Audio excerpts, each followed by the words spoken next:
Friends, your personal Halloween story is here. This is an original story about trust, fear, and the oldest human greed. 3 months in the making. When your fear becomes a delicacy on someone else's menu. When your most trusted partner becomes your deadliest trap. What would you do? No more talk. Get in. I knew something was wrong with the SpecterFilter app the moment I saw the zombie's skin. It was on my phone screen, an AR overlay on my business partner, Lex. We were testing the new graveyard shift filter. The zombie should have been cartoonish, pixelated. But this one, its skin had a greasy, wet sheen. I could almost smell the rot through the glass. Then, as Lex took a sip of his double espresso, the zombie's Adam's apple bobbed, not a glitchy jump. A smooth, swallowing motion, perfectly in sync with the real man in front of me. My own throat went dry. Did you see that? Lex didn't even look up from his laptop, fingers flying across the keyboard. See what? The render quality? Told you the new compression algorithm is killer. He was already miles away, deep in his code. I forced a laugh, the kind I use in meetings to smooth things over. Yeah, killer. I slipped my phone into my pocket, but the phantom sensation of that wet, moving skin clung to my fingertips. It was just a filter, a collection of ones and zeros. It couldn't be hungry. That's the thing about being the glue in a team. You learn to absorb the weirdness, to patch over the cracks with a smile and a carefully timed joke. I'm Theo Barkley. My job is to remember that Lex takes his coffee black, 2 sugars, and that our psychologist, Dr. Olivia Shaw, needs her latte with oat milk. It's to notice that our influencer, Tess, is pushing too hard again, her laughter a decibel too high, and to gently steer her back from the edge. It's exhausting. Every conversation is a calculation. Did I say the right thing? Did I miss a cue? Is everyone okay? By the time I got home, the social battery was beyond dead. The silence of my apartment hit me like a physical wall, a relief so profound it felt heavy. I didn't turn on the TV. I didn't play music. I just stood there, in the middle of my perfectly ordered living room, and let the quiet seep into me, washing away the residue of a dozen performed emotions. This was the real me, the one who didn't have to smile, the one who was just tired. My phone buzzed on the kitchen counter, a push notification from SpecterFilter. We'd programmed them to be cheerful, things like plus 100 scream points. This one was different. I picked up the phone, the cool glass a shock against my palm. We detect a highly sensitive observer. You saw it, didn't you, Theo? A cold knot tightened in my stomach. The message vanished from the lock screen, leaving no trace, no log, nothing. I stood alone in my silent apartment, but for the first time all day, I felt a pair of invisible eyes staring right at the back of my neck.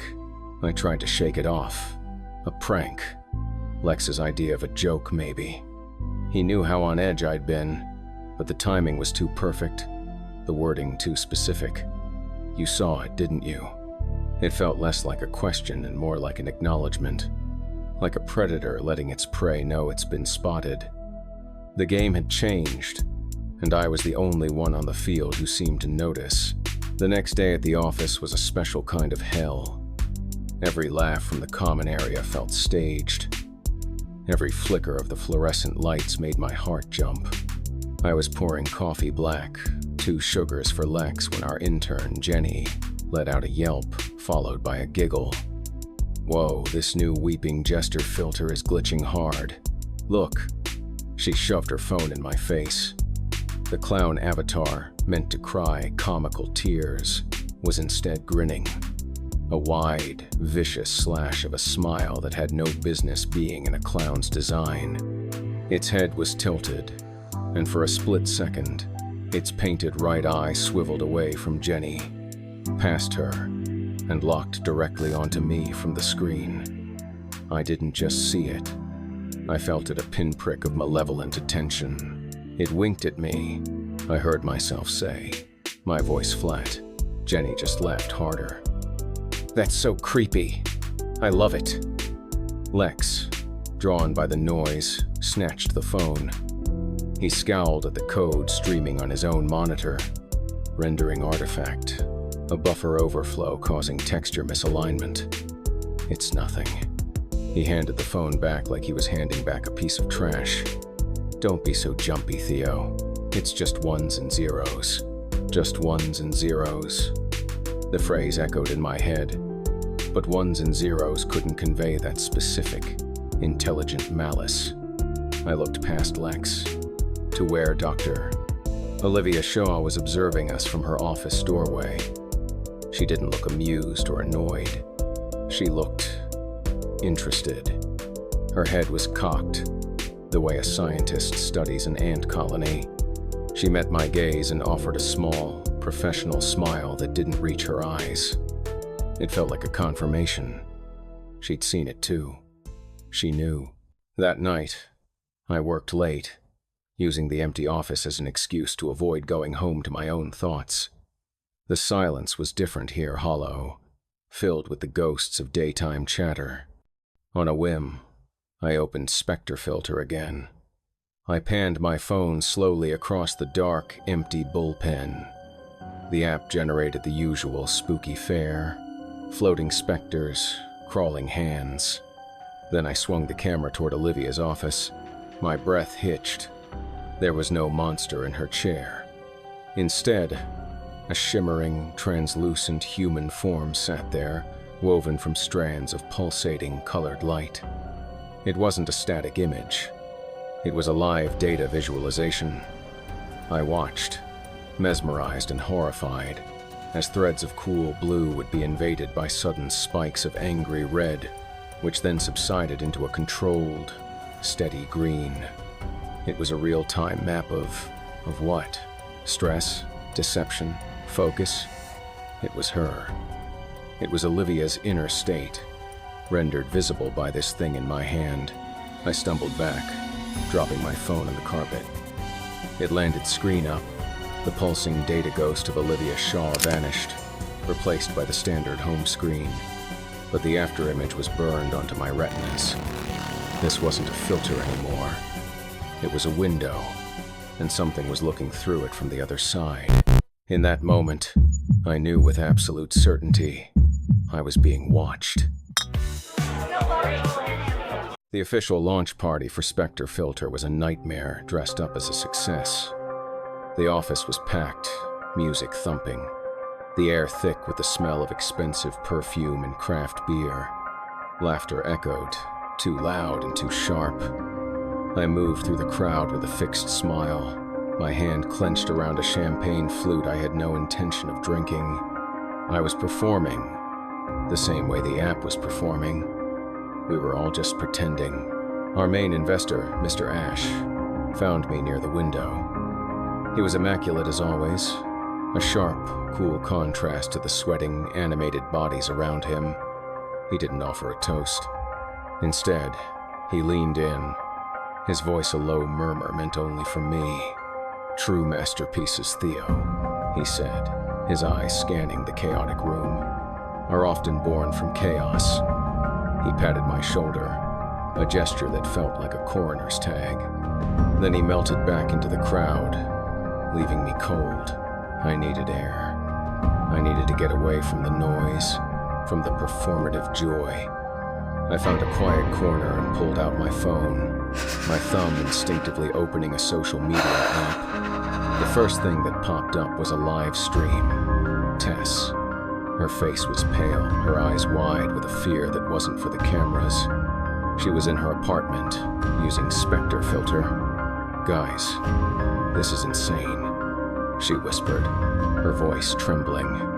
"The Phantom Stalker filter. It's never been this real." I watched, frozen. The AR overlay in her stream showed her sleek, modern apartment decaying in real time. Clean walls bled with virtual rust, but then I saw it, the actual paint on her wall behind her bubbled, just for a second, as if reacting to the heat of the digital corruption.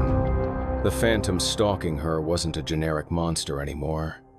The silhouette shifted, resolving into the hulking, unmistakable form of a man, Tess's father, the one whose funeral she'd skipped out of a mixture of fear and hatred. The filter gave him a voice, a gravelly, wet cough I knew Tess had nightmares about.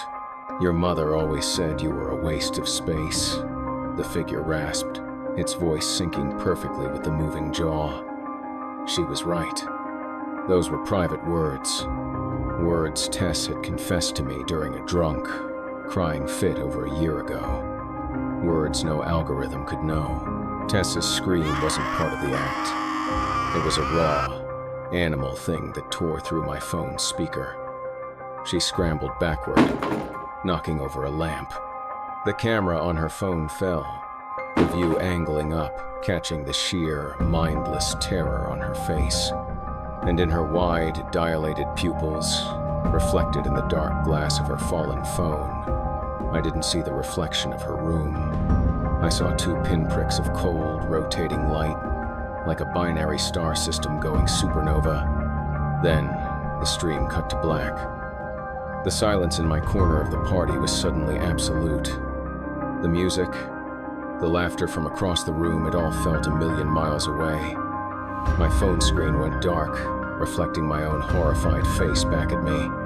The little notification bubble at the top of the screen glowed, a tiny, malevolent star. I didn't want to see it. I didn't want to know. But my thumb, moving on its own, swiped it open.